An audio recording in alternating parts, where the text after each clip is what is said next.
So we start? You don't need any more haircuts? No, I'm fine. I mean, I need one, but like not in the specific moments. Not right now, okay.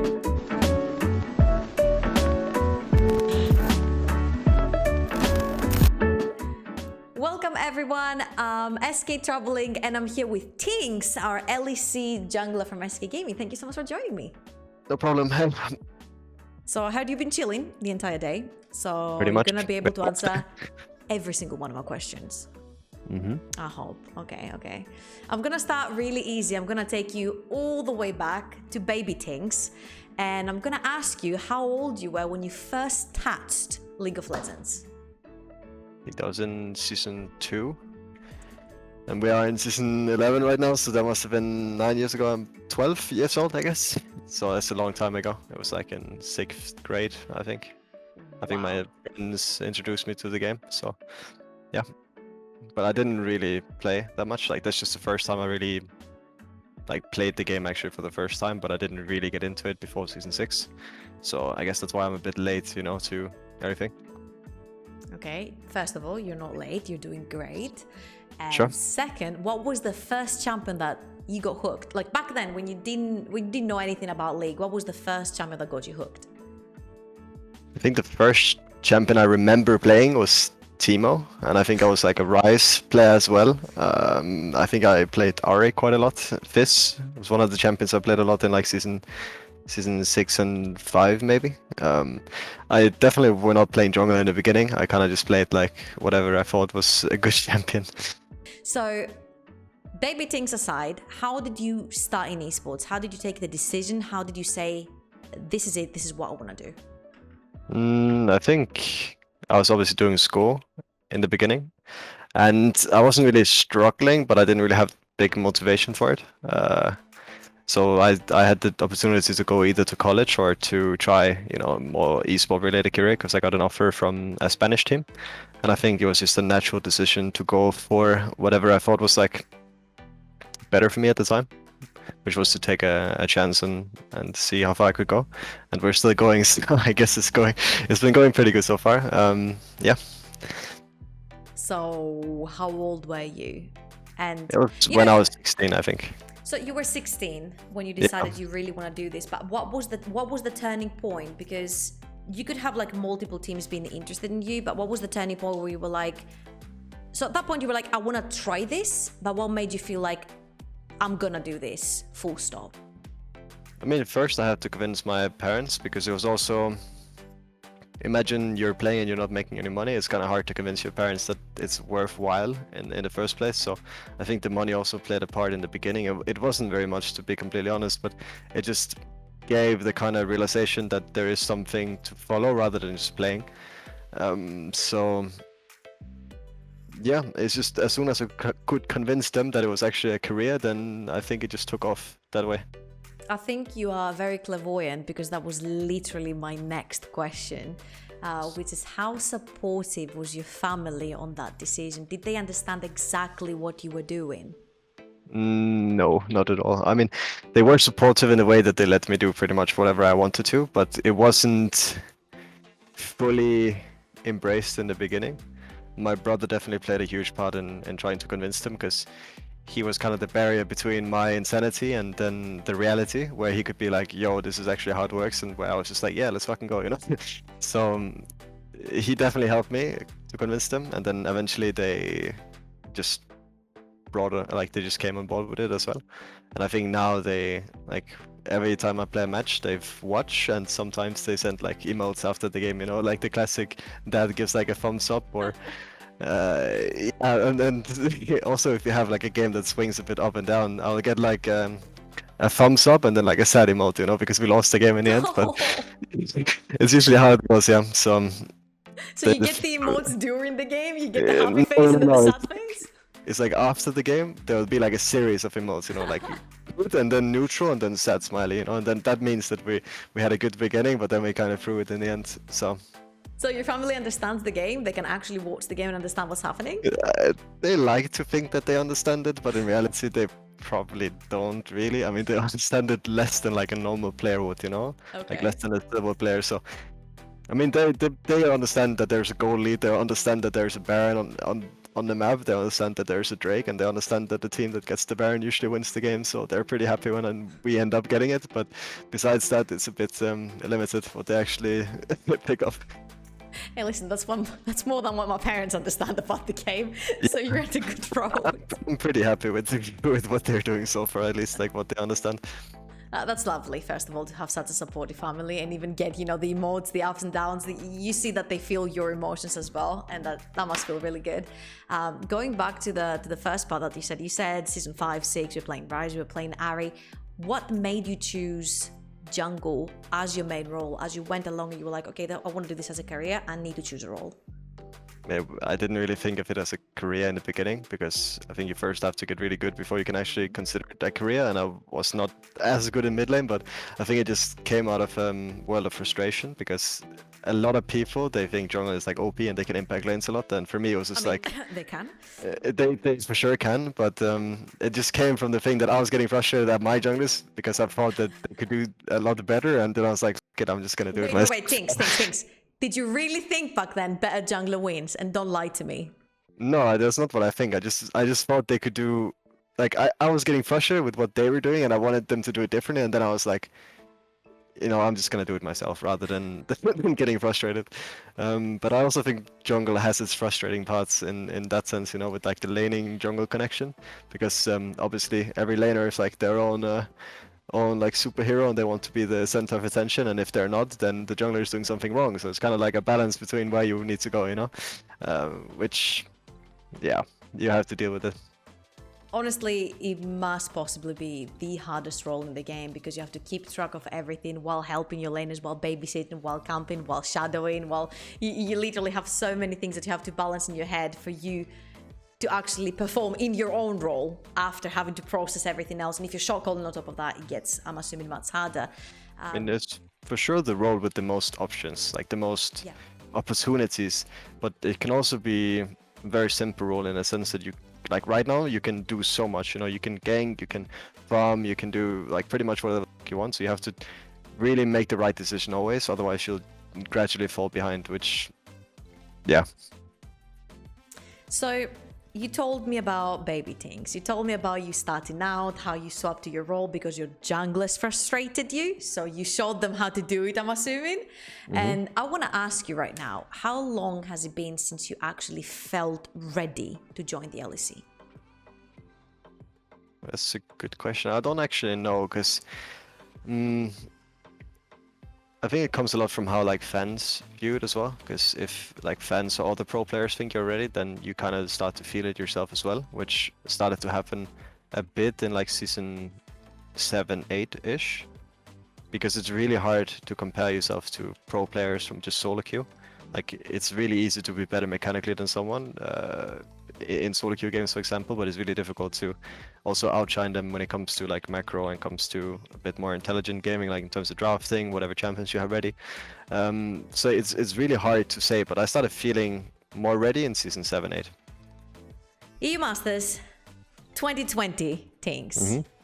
You absolutely smashed it. 2 EU Masters, got away with it with LDLC, absolutely pumped it. You ran it down in a good way, and then in the summer you also got top 4, and then you get the magic email from SK Gaming to join the LEC team. And I'm assuming that you thought that the recipe for success was already there, because Jesiz was already in the team and he was going to be head coach, and you already have a trophy with him. So how did that feel? How did you process all that? Like 2020, which was meant to be a year, with a lot of struggles for a lot of people, and for you, it just seemed to click so well. I mean, the thing about Jesse is that I know for a fact that he can also be more of a positional coach, and he can also be more atmosphere-ic coach. He can kind of do both. So when you have him behind you, it's very easy to just make everything work. And then I know if I'm struggling dealing with like another player in a frustrating way, like imagine one of my teammates are like not playing as good, or he's being like mad after games and stuff, he can also kind of help me take care of that, where I don't have to be the one taking the initial step always, which is always really nice to have someone to rely on in that way. So yeah, it just felt really nice to have him on board always. All right, so how was the transition for you? What has changed? You were playing in the LFL for LDLC and you made the transition into an LEC team. What has changed? What has changed in your routine? How was the transition? I think my routine have changed that much. I think it's kind of just the same thing you have to go through. It's maybe a bit more serious here because people are trying their best every day and you're scrimming different people. In the ERLs, you're obviously scrimming other ERL teams and often they're not as good individually. So it's just a lot more try hard in the LEC. So I'm assuming you do like it more? I No? really enjoy the competitive aspect. So for me, it's better for sure. I like it when people take it as serious as possible and just try to do their best there. Okay, so I watched some other interviews and you had said that right before the game you go for a shower and you watch anime, which the infamous meme with you being all alone on the chair while everyone else is taking the picture comes from. Has nothing changed on your everyday routine? Like nothing at all before game day? Not really. It's kind of the same thing, but it's not necessarily anime. I just like to do something that keeps my mind away from the game, just to kind of distract myself in a healthy way, where I don't have to overthink about like how many people are watching or what I have to do. I kind of play better when I'm just neutral in my mind. So it's just a silly way to deal with nerves, I guess. Okay, it's not a silly way, it's your way, and if it works for It's you, my way, sure. there you go.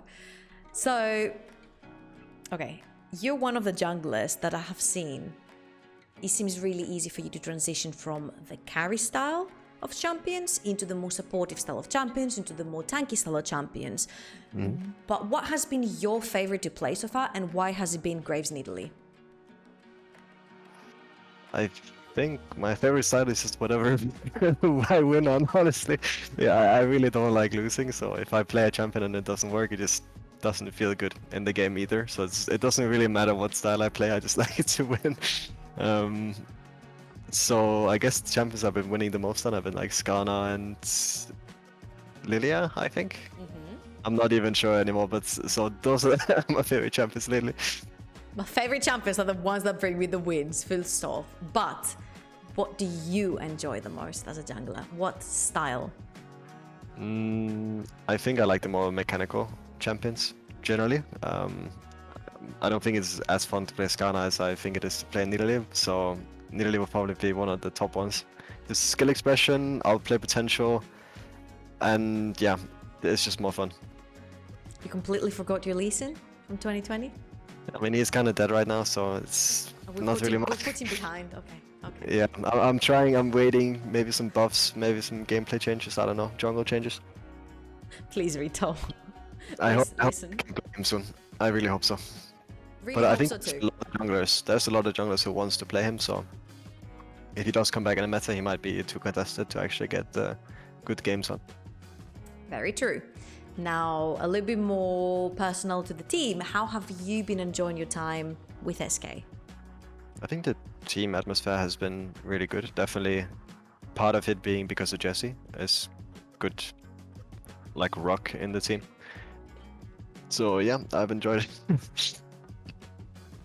Has it been good? How have the losses, guys, been treating you? Because it's easy to say, there's a lot of things circulating the internet where it's like, we don't understand why this team is losing, but then there's not necessarily a lot of intel on what's happening behind the scenes, so how teams are dealing with the losses. Now, of course, you said that Jesiz is always there to, be the rock, to sort of handle situations between players when they don't know exactly how to deal with each other very well. So he solves a lot of problems for you. But how is in general the atmosphere when you guys go through a tough loss? You literally just went through a 0-3 week and you have to head into playoffs. So how's the atmosphere going now?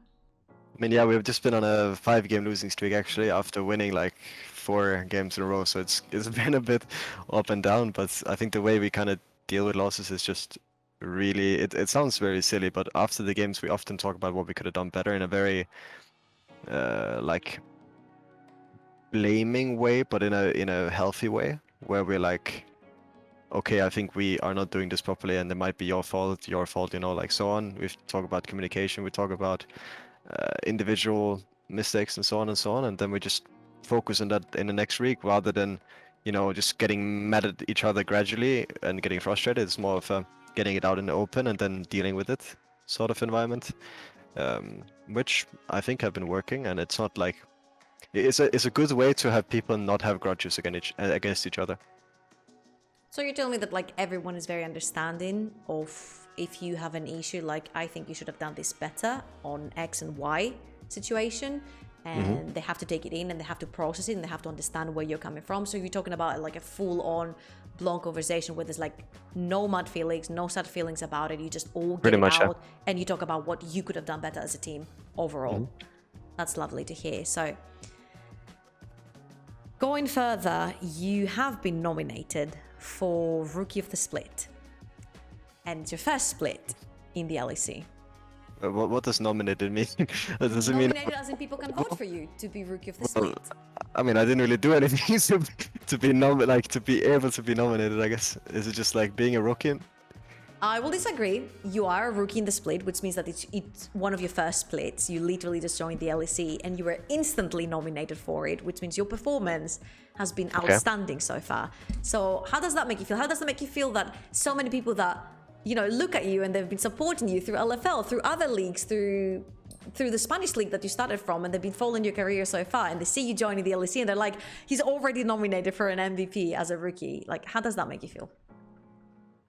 I mean, I hope to, like, it makes me happy if people think I'm playing good, because I want to obviously show what I can do and hopefully stay here for a long time and hopefully have a really successful career. I'm not sure if I'm misunderstanding you, because if you're being nominated for Rookie of the Split, doesn't that just mean that you are a rookie? Like, doesn't that just mean this is your first split? Yes, rookie is basically when you've just entered the league, so you're like very new to the league, but you've stood up above the others. Okay. I mean, yeah, if I'm doing well and people, what's it called?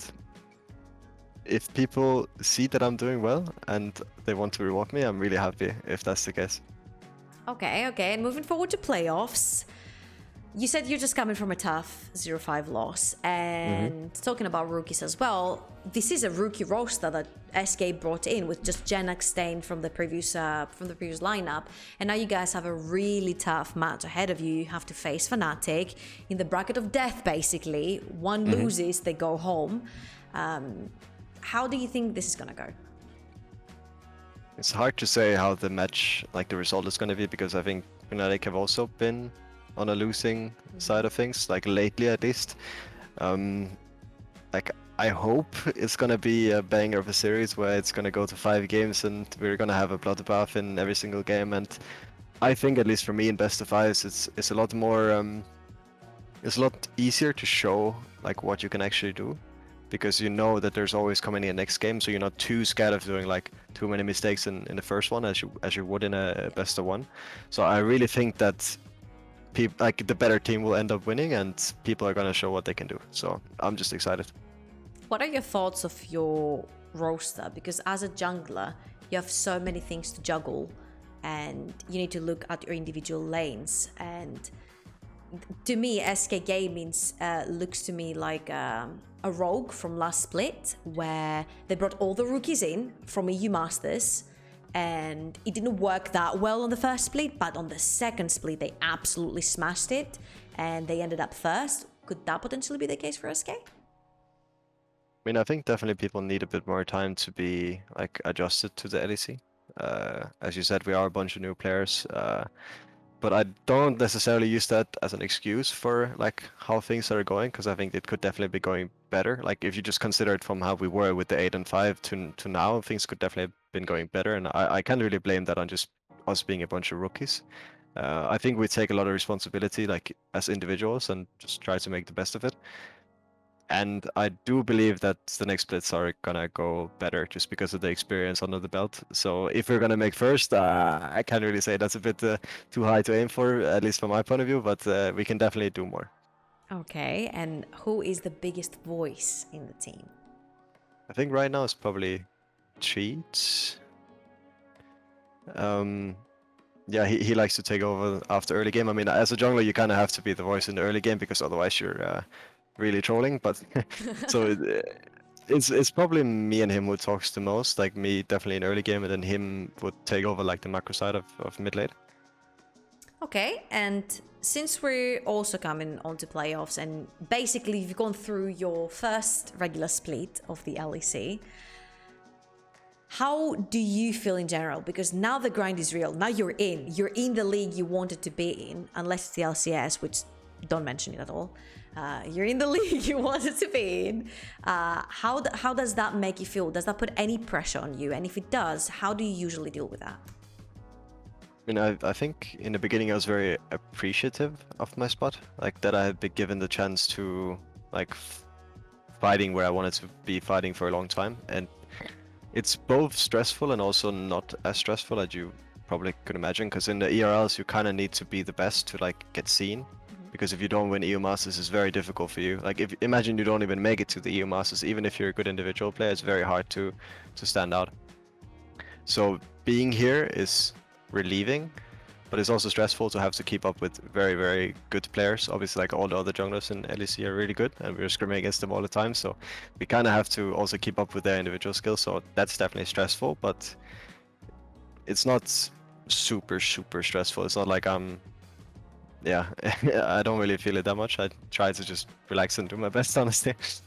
Okay, so you're telling me you just got into the big leagues and you're just chilling, Tynx. You're just chilling, basically. Okay. Okay, the most cool player in the LEC, ladies and gents, there he is.